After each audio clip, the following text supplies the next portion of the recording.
안녕하세요. 오늘도 소중한 하루를 살아가고 있는 소하루입니다. 항암 치료 중에 해외여행을 가도 될까요? 저는 이 질문 정말 수없이 들었어요. 그리고 오늘은 그 질문에 제가 직접 제 몸으로 부딪혀서 답한 이야기를 해드리려고 합니다. 저는 3중 음성 유방암 4기, 그것도 간까지 전이된 환자였습니다. 그런 제가 독한 항암제를 맞으면서 유럽과 아시아를 몇 번이나 다녀왔어요. 오늘 영상에서는 유방암 4기 환자가 항암 치료 한가운데서 어떻게 건강하게 해외여행을 다녀왔는지, 그리고 여러분이 당장 메모해두고 그대로 따라하실 수 있는 항암 중 해외여행 완벽 실전 가이드를 꽉 채워 전부 풀어드릴게요.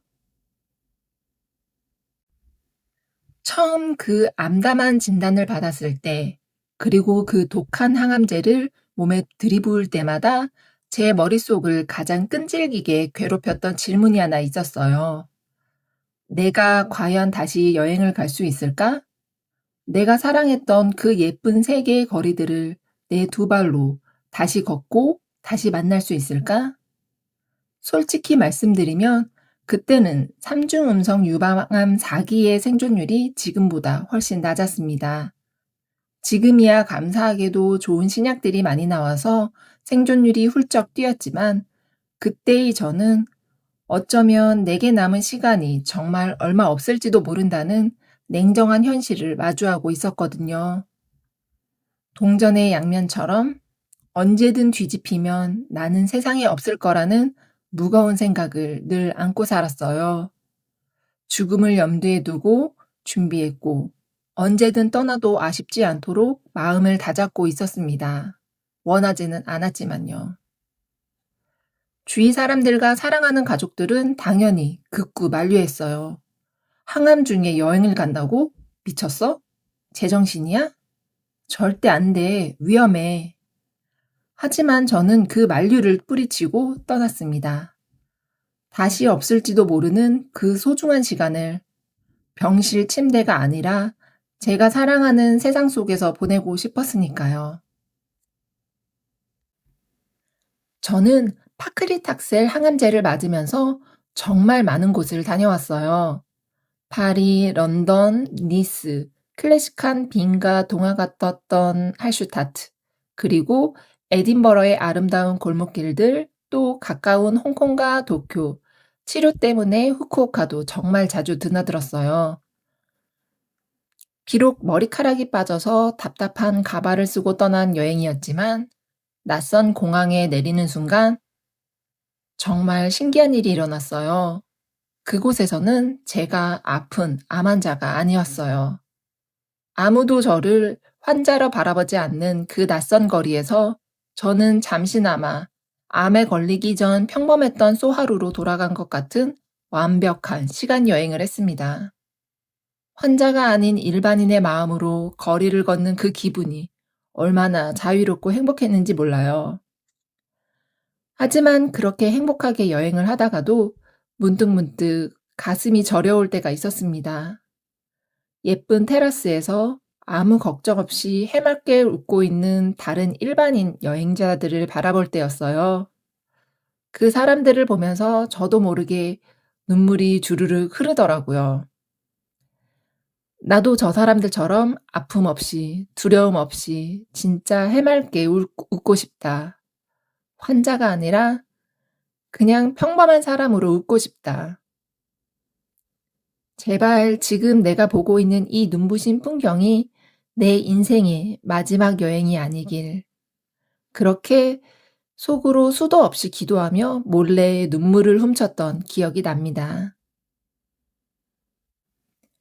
자, 여기서 여러분이 꼭 아셔야 할 게 있어요. 저는 무작정 오기만 부려서 위험하게 비행기에 오른 게 절대 아닙니다.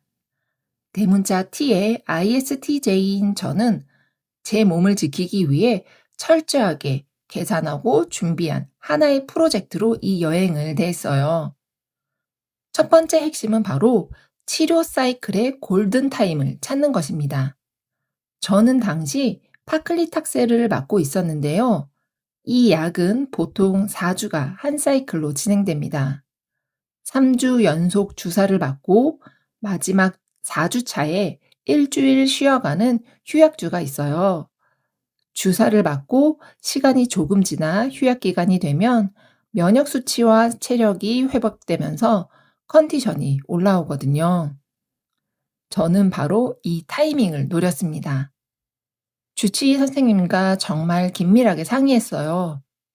선생님, 제가 이번 사이클의 마지막 휴약주에 여행을 꼭 다녀오고 싶습니다. 제 삶의 에너지를 위해 꼭 필요한데요. 안전하게 다녀올 수 있도록 이번 휴약 기간을 딱 한 주만 더 늘려주실 수 있을까요? 유럽을 다녀오려면 충분한 이동 기간과 항암 전 여독을 풀 회복 기간까지 필요했기에 휴약 기간을 늘려서 다녀온 거예요. 선생님의 동의를 얻어 휴약 기간을 일주일 더 연장했고, 덕분에 면역세포와 체력이 가장 많이 회복된 항암 중 최상의 골든 컨디션 상태에서 비행기에 오를 수 있었습니다. 무조건 여행을 가겠다고 떼쓰는 게 아니에요. 내 치료 사이클을 완벽하게 이해하고 주치의 선생님과 소통해서 가장 안전한 휴약기 골든타임을 확보하는 것. 이게 바로 첫 번째 핵심입니다. 물론 그 기간 동안 체력과 영양 관리도 절대 게을리하지 않았습니다. 두 번째 핵심은 바로 운동과 체력입니다. 여러분, 제가 그 지옥 같았던 항암 치료 2년을 무엇으로 버텼는지 아세요? 저는 오직 여행을 갈 생각 하나로 버텼습니다.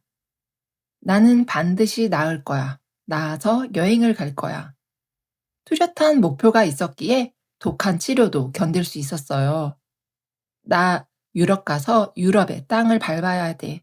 그러려면 지금 침대에 누워 있으면 절대 안 돼. 하면서 이를 악물고 일어났어요. 해외여행을 가려면 최소한의 체력이 필수입니다. 그래서 떠나기 전부터 정말 악착같이 운동해서 체력을 끌어올렸어요. 그 결과가 어땠냐고요? 유럽에 갈 때 무려 20kg짜리 대형 캐리어의 묵직한 배낭까지 제 어깨에 직접 메고 떠났습니다. 보조 가방은 덤이었고요. 사기 암 환자가 어떻게 그 무거운 짐을 혼자 다 들었냐고요? 제 캐리어 안에는 체력과 영양을 책임져줄 고열량 영양 음료, 앵커버를 통째로 한 박스나 챙겨 넣었거든요. 그 무게만 해도 상당한데 각종 상비약과 옷까지 넣은 20kg짜리 짐을 혼자 끄떡없이 끌고 다닐 수 있을 만큼 저는 떠나기 전에 열심히 걷고 하체 근력을 키웠습니다. 막연한 희망만으로는 여행을 갈 수 없어요. 내 몸을 움직일 수 있는 진짜 체력을 미리 만들어 두어야 합니다. 특히 저는 자영업을 하는 가족들을 방해하고 싶지 않아 대부분 저 혼자 떠났어요. 항암 중 혼자 유럽 여행을 떠날 때는 내심 걱정도 되었지만 체력을 키우고 나니 두려움이 훨씬 줄었습니다. 대부분은 가족과 함께 여행하실 테니 짐을 혼자 끌고 다닐 일은 많지 않겠지만 여행지에서 걸어 다닐 최소한의 체력만큼은 미리 키워두시길 꼭 권해드립니다. 자, 이제 여러분이 실제로 항암 중 해외여행을 준비할 때 절대 놓치면 안 되는 팁 3가지를 정리해 드릴게요. 첫째, 공항의 교통약자 우대 서비스, 패스를 무조건 활용하세요.